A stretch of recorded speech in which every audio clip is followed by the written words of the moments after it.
Welcome back, Math 30-1. Today we're going to be looking at solving radical and rational equations. So just to start off, we're going to look over again, what is a radical? What is a rational equation? Well, a radical equation is anything which contains a radical. That means a square root sign. Okay? A rational equation is anything where we have a variable in the denominator. So it's kind of like a fraction with a variable in the denominator. Okay? So we have variable in the denominator. That gives me a rational equation. Now, we're going to continue a little review here of what is a zero, what is a root, what is an x-intercept. Well, the zero is always when we're talking about functions, we're talking about zeros. Okay? Roots, zeros. Okay? Roots are going to be when we respond to the corresponding equation, that's going to be a root when we're talking about an equation. And x-intercepts is when we're talking about the graphs. All right, and all of these are actually the same numbers. Okay, so now let's take a look at our first class example. It says in physics class, students were given a long piece of string and a weight and asked to create a time mechanism. So Courtney knew that if they create a simple pendulum, the relationship between the length of the pendulum and the time it takes for the weight to swing back and forth can be approximately to this formula here, where time is equal to 0.2 square root the length of the string, where time is in seconds and the length is in centimeters. So she decided to create a simple pendulum with a period of 1 second. That means it takes 1 second to swing completely back and forth. Now, part A here wants us to write but not solve a radical equation that can be used to determine the length of the pendulum. So a radical equation could be 1 is equal to, because my time is 1, is equal to 0.2 square root the length of the string. Okay? Now it says, explain how the length of such a pendulum can be determined using the x-intercepts. So that's like saying we're solving this. We're finding the roots or zeros, same thing as x-intercepts. Now, we could have solved this by putting this into y1 and this into y2 and finding the intersection of the two graphs, but here we're going to find the x-intercepts. So if you remember, the x-intercepts is the same thing as finding the zeros. So I'm going to make this equal to 0. In order to make this equation equal to 0, I'm going to have to move the 1 over. So I'm going to end up getting 0.2 square root of my length multiply or subtract 1. Okay? Now, the reason why we do this is we look at this. This graph is actually shifted 1 down. So now we could find the x-intercept, which would be that 0. That's going to give me my, that's going to give me my solution to this problem, okay? The x-intercept. Now, right here it says sketch the function on the grid, determine approximate length of the pendulum with the period of 1 second. So if I sketch, it's going to look like that. Now, how do I find the approximate length? So I know I want 0 is equal to, well, oops, this should be 0.2 there. 0.2 is the same as 1 over 5. We want the square root of the length, and then we're going to go minus 1. So if I have solved that for that one, 1 is equal to 1 over 5 square root L. Now, what times 1 over 5 is equal to L? I look at that. Well, that's going to give me 5. So 5. So I need 5 times 5 gives me 1. So square root of something, that's going to be L is going to be equal to 25. And that's in centimeters. Okay? Or in other words, we could go, this has to be 1, 1 minus 0. 1 minus 1 is equal to 0, so this is going to have to be the same thing, solving for L. All right.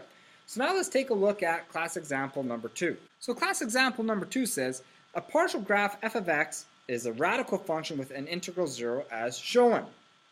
So part A says state the 0 of the function. Well, look at this here. My 0 should be right there, which is, if we look at this, it's counted by 5, so that's going to be negative 2. Next it says state the root of the equation when f of x is equal to 0. Well, the root is the same thing as the 0 of the function, which is going to be negative 2. Okay? Now it says use the graph to determine to the nearest whole number the solution of the equation when f of x is equal to 3. So I look at this here. I'm going to have to look at 3 when f of x is equal to 3. That's going to be around 1, 2, 3 is right there. That's around right there on my graph. I go down. That's going to give me approximately when x is equal to 7. Will give me when f of x is equal to 3, because it's the same thing as saying when y is equal to 3. Okay? Then it says the root of the equation when f minus 4 is equal to 0. Well, this is the same thing as saying f of x is equal to 4. So I'm going to look right here at 4. That's going to give me approximately, I am going to say 15. Or is it, just wait. Well, maybe it's right there more. So I'm going to say it's 14. So we're going to say when x is equal to 14, that's when f of x is equal to 4. Okay? 14. All right.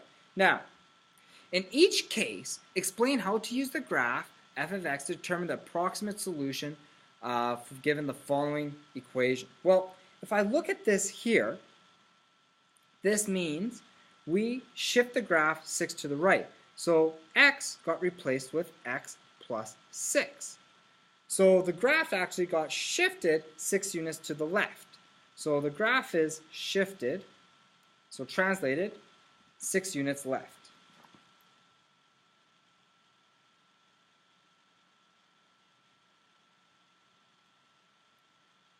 Okay, so when we're finding equal to 0, and I know the 0 is -2, and it moved 6 units to the left, so this got moved 6 units that way, so now I'm going to end up getting -2 minus 6 is going to give me -8 as my answer. Okay, so all I did was I subtract 6 from -2. Now using the graph, figure out this here when it's equal to 5. So this one here, we had a shift of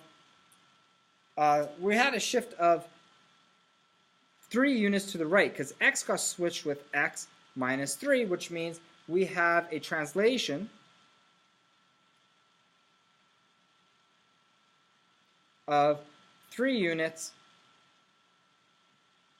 right. Okay?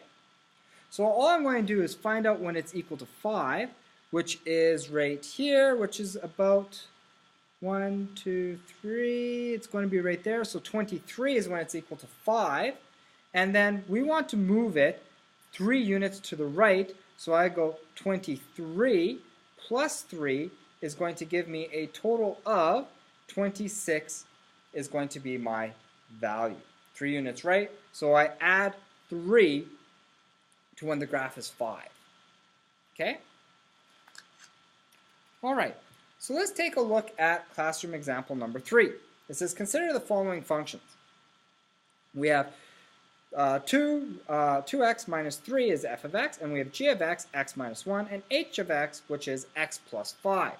Determine graphically the solution to the following equations to the nearest hundredth.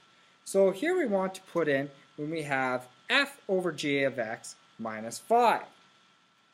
So here we want f of x is the same as 2x minus 3 all over g of x, which is x plus 1, or sorry, x subtract 1. And we want to subtract 5, and we're going to make it equal to 0. Okay, so it wants us to find the solutions. So if I find the solutions for this here, all I'm going to do is I'm going to graphically, we're just going to plug this into my calculator,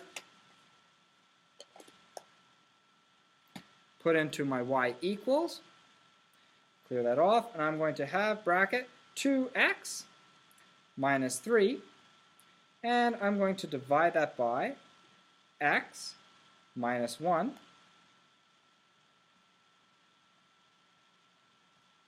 okay, and we want to put that all, subtract 5. Oopsie.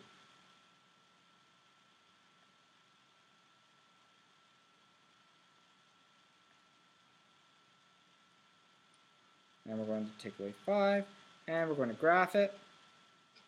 So right there, we want to find my X-intercept, which is going to be right there. So I'm going to go zoom 6, get a regular window here, and it's right there. So I'm going to go second calculate, and we want to calculate my zeros. Go over, calculate my 0, left bound,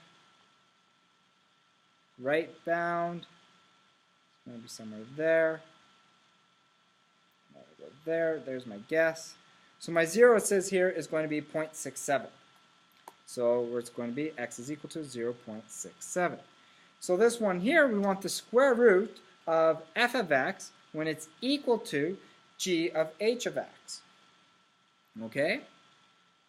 So we want the square root of f of x, which is 2x minus 3, when it's equal to, now we want g of x, so that's going to be g of h of x, so that's g of x plus 5.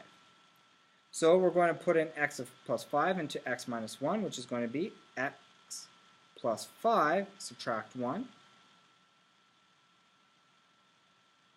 Okay, so I end up getting this here. We want is equal to x plus 4. So in this case, I am just going to find my intersects. I'm going to graph both of those and find where they intersect. So I go here, clear them both, and I put in here, we have x plus 4. And the bottom one, I'm going to have second square root. And I'm going to have 2x, and we want minus 3. We're going to graph it. Now I look at this here, here's my first one, and then here's my second one. And I look at these do not match at all. There's no intersect there, so this one has no solution. And if we look at that, basically we shifted this one 3 units to the right. So I had my, I'm going to write it just down here. We have this one right here, which is shifted 3 units to the right, and we have x plus 4. So there's no way that these are ever going to intersect. So that's why there's no solution. Now let's take a look at my next one here. We have f over g of x is equal to g over h of x. So we want 2x minus 3 all over x minus 1 is equal to, and we have x minus 1 all over x plus 5. Okay? Now we look at that here. Quickly do a quick graph. Plug this in.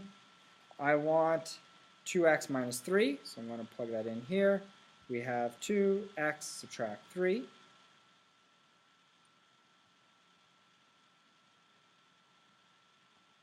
And we're going to divide that by, bracket, x minus 1. And my other equation is going to be x minus 1 divided by x plus 5. So I'm going to bracket x minus 1.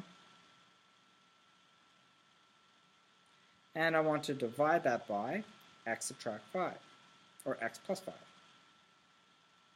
Put in my brackets. Make sure we put in our brackets, those are very key. And I'm going to graph it. And this one here, we hit twice. I hit right here, it looks like. If I show this over, we hit right there. And we're going to hit right, I believe, right here. It's hard to see my intersections between the two graphs there. So I'm just going to zoom in. So I'm going to go zoom in. And where are we? I'm going to go all the way to that intersection over there.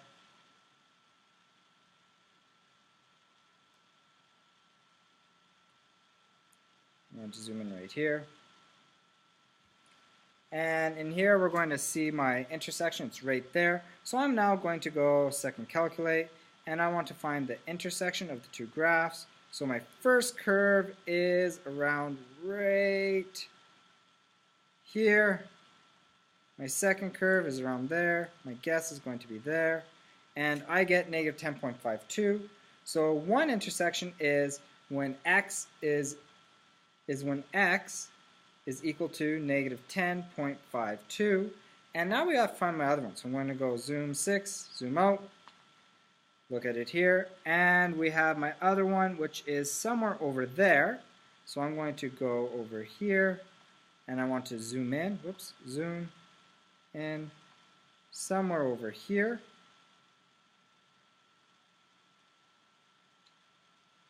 There we go. So now I'm going to find my intersection, so I'm going to calculate. We want the intersection. So first curve is around there, second curve there, and my guess is there. And I'm going to get 1.52. So my other value is going to be at 1.52. So those are my two solutions.